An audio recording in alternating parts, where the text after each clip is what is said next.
네, 오늘은 사사기 4장 11절에서 24절까지 말씀인데요.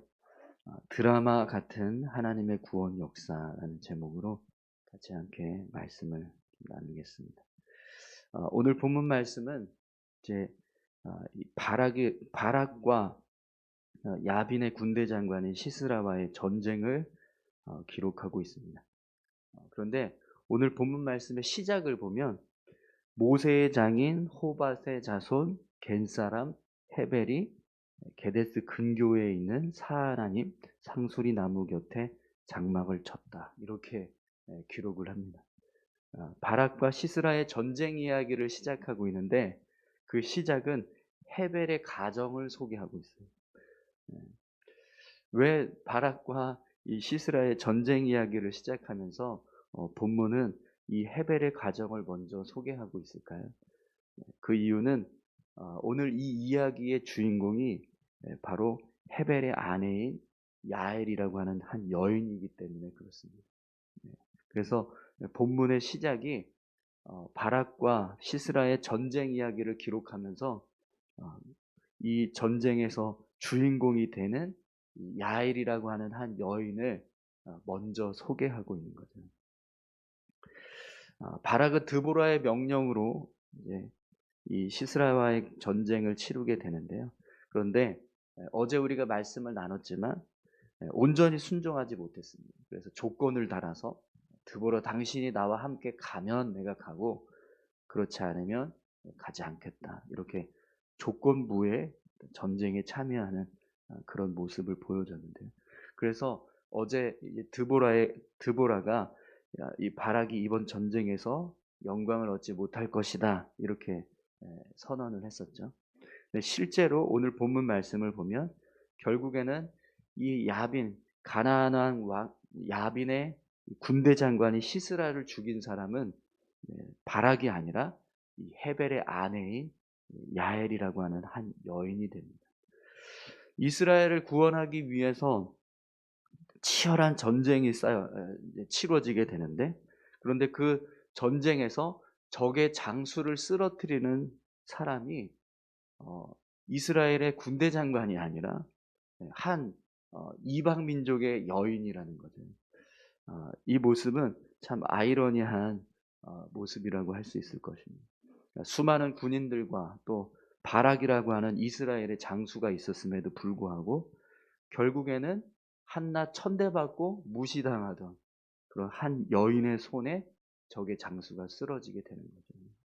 여러분 이것은 하나님의 특별한 섭리로 인해서 이렇게 이루어진 사건이라는 것을 우리가 말씀을 통해서 알게 됩니다.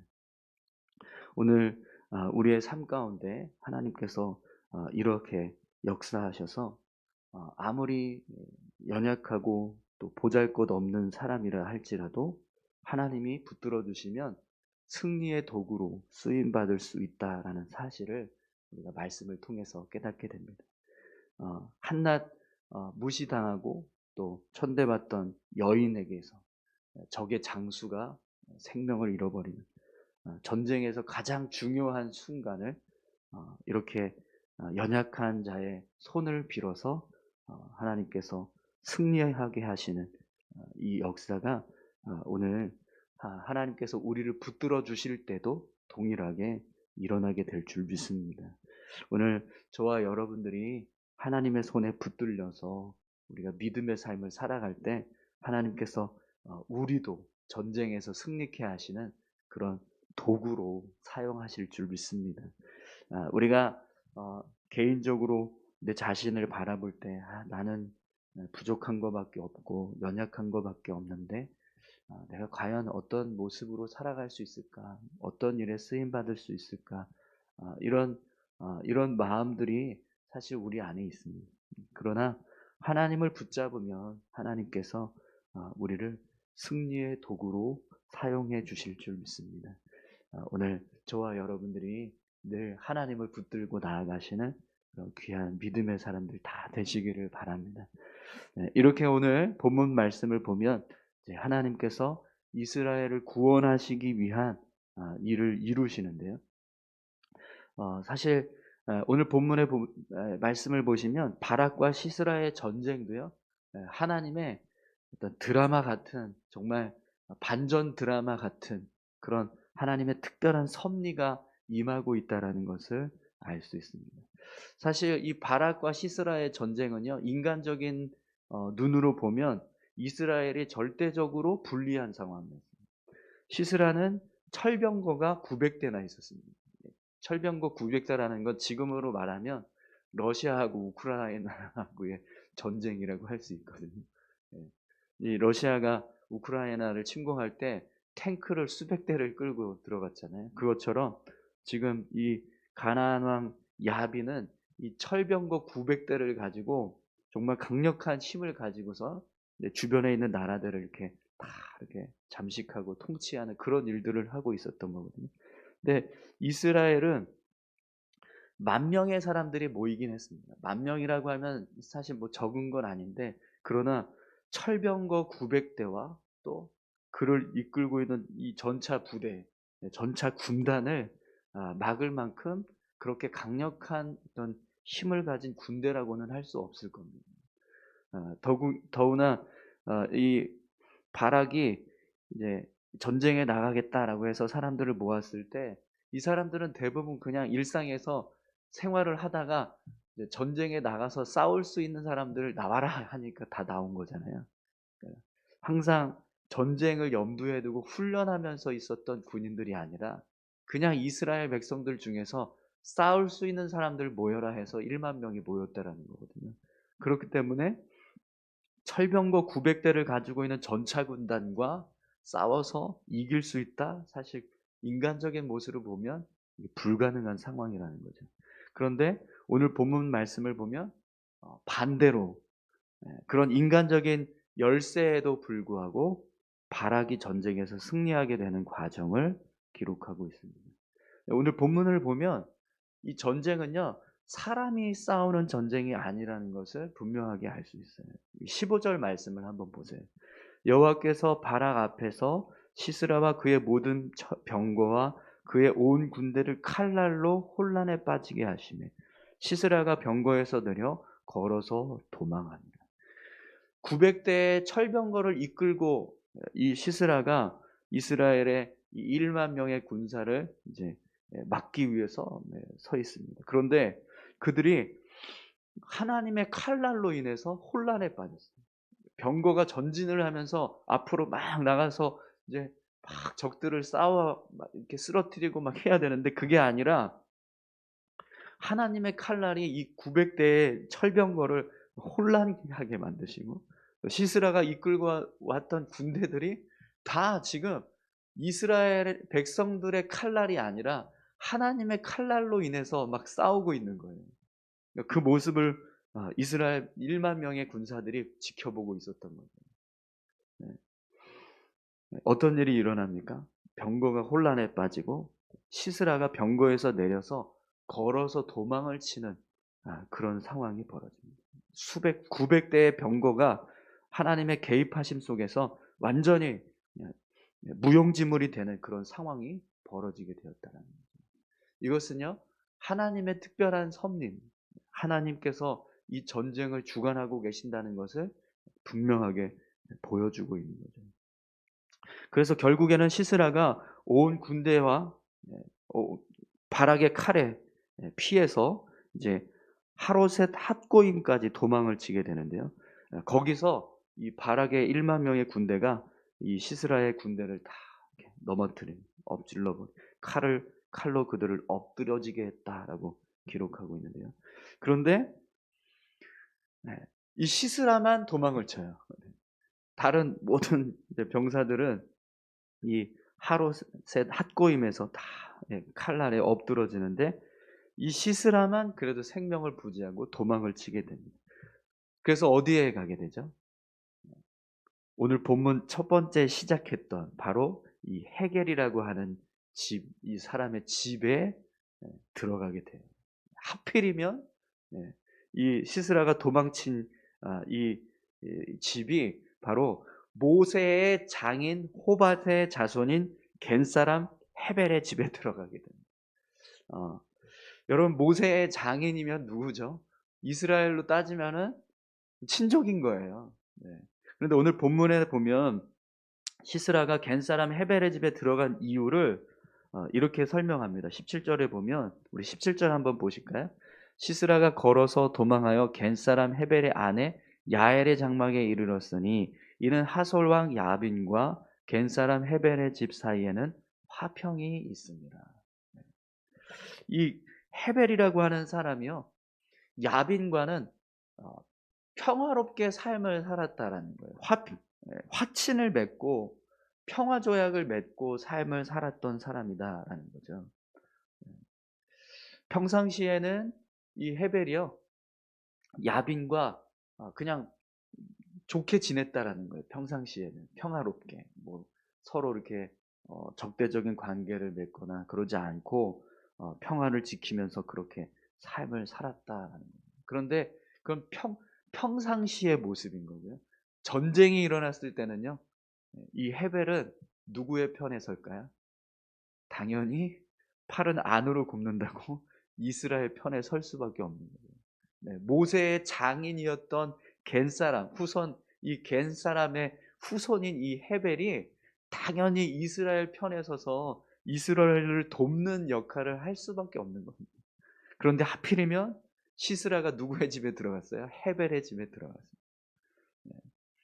그래서 오늘 본문을 보면 이 야엘이라고 하는 여인이 처음에는 시스라가 집에 들어올 때 아주 환대를 합니다.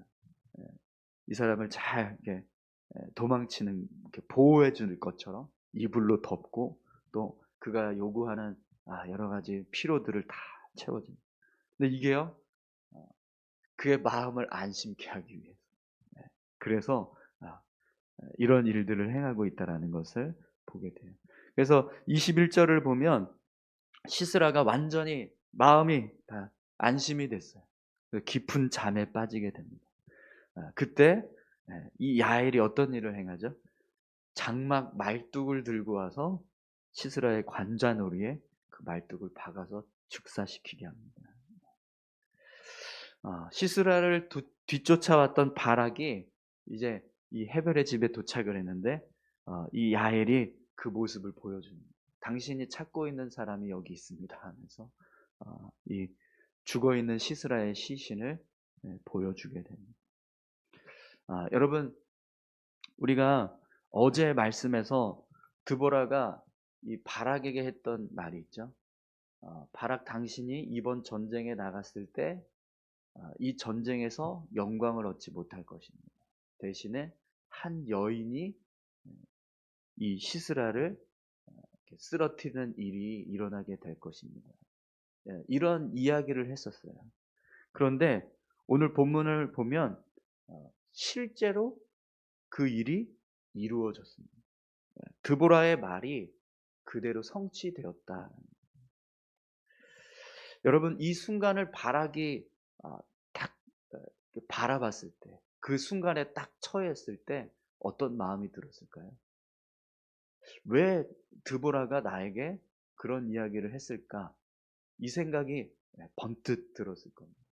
아, 어제 그렇게 내게 이 드보라 선지자가 이런 이야기를 했었는데 바로 이 순간이구나. 이걸 바라기 깨닫게 된 거죠. 하나님의 사람이 명령한 말씀에 온전히 순종하지 못했던 결과가 그대로 성취되는 모습을 이 바락이 눈으로 확인을 한 거예요. 하나님의 말씀이 얼마나 아주 분명하게 성취되고 있는가, 그것을 실제로 보게 된 거죠. 여러분, 우리의 삶 가운데서도요, 하나님은 이렇게 일하십니다. 하나님께서 말씀하신 것, 하나님께서 명령하신 것, 하나님께서 오늘 우리에게 말씀하신 이 성경의 말씀들, 이런 말씀들이 그냥 우리에게는 어제 이 바락이 드보라의 말씀을 들을 때는 이게 무슨 뜻인지도 몰랐을 겁니다. 그리고 이런 일이 일어나게 될까? 이런 막연한 생각을 가지고 있었을 거예요. 그런데 실제로 이 시스라가 이 한 야엘이라고 하는 한 여인에 의해서 죽임을 당하게 되는 순간을 직접 보게 경험하게 된다라는 거죠. 그것처럼 여러분 하나님의 말씀은요. 우리의 삶 가운데서도 지금도 이렇게 우리의 삶에서 이루어지고 있는 줄 믿습니다. 하나님의 말씀은요. 아무리 그 말씀이 우리에게는 믿어지지 않고 또 그런 일들이 일어날까라고 하는 그런 순간이 된다 할지라도 반드시 성취하게 된다는 거죠. 우리의 삶 가운데 여러분 하나님의 말씀을 붙잡고 살아갈 수 있는 믿음의 삶을 우리가 살 수 있기를 소망합니다. 아무리 사람의 입으로 선포된 말이라고 할지라도 그 말씀이 하나님의 말씀이라면 그 말씀 속에는 능력이 있습니다. 생명이 있습니다. 그 말씀을 붙잡을 때 우리의 삶 가운데 은혜가 있고 또 하나님의 말씀의 능력을 경험하는 우리 삶이 될 줄 믿습니다. 또 여러분 오늘 본문 말씀을 통해서 우리가 한 가지 더 깨닫는 것은요. 하나님은 이렇게 하나님의 뜻을 통해서 어떤 인간의 힘도 완전히 다 무너뜨리고 전쟁에서 승리케 하시는 일들을 이루실 수 있다라는 것을 우리가 알 수 있습니다. 아무리 우리의 눈으로 볼 때는 도저히 불가능하게 보이는 일이라 할지라도 하나님이 개입하시면 가능해진다라는 거죠. 그렇기 때문에 여러분 우리가 의지하고 붙들어야 하는 것은 내가 가지고 있는 힘이나 능력이 아니라 나의 어떤 지식이나 경험이 아니라 하나님을 붙들어야 될 줄로 믿습니다. 오늘 저와 여러분들이 삶 가운데 우리의 삶을 주관하시고 역사하고 계시는 그 하나님을 붙잡고 믿음으로 승리하는 그런 귀한 삶을 살아가시기 바랍니다. 오늘 우리의 삶 가운데도요. 오늘 이 전쟁, 이 반전 드라마 같은 전쟁처럼 그렇게 우리의 삶에도 하나님께서 반전의 역사를 이루시는 그런 귀한 은혜들을 이루어 주실 줄 믿습니다. 우리 다 같이 함께 이 시간 기도하실까요? 함께 기도하실 때 하나님 우리가 주의 말씀을 더 붙잡게 하시고 그 말씀을 의지해서 살아가게 하옵소서. 말씀이 능력이고 말씀에 힘이 있음을 우리가 알게 하여 주옵소서. 하나님을 붙잡고 살아갈 때 아무리 연약하고 힘 없는 우리라 할지라도 승리의 도구가 되게 하시고 또 반전의 역사를 이루어가게 하시는 놀라운 하나님의 은혜가 있음을 우리가 알게 하셔서 그 하나님을 붙잡고 살아갈 수 있는 우리 모두가 되게 해달라고 우리 다 같이 함께 기도하시겠습니다. 하나님 아버지 감사합니다. 오늘도 우리의 삶을 인도하시고 우리를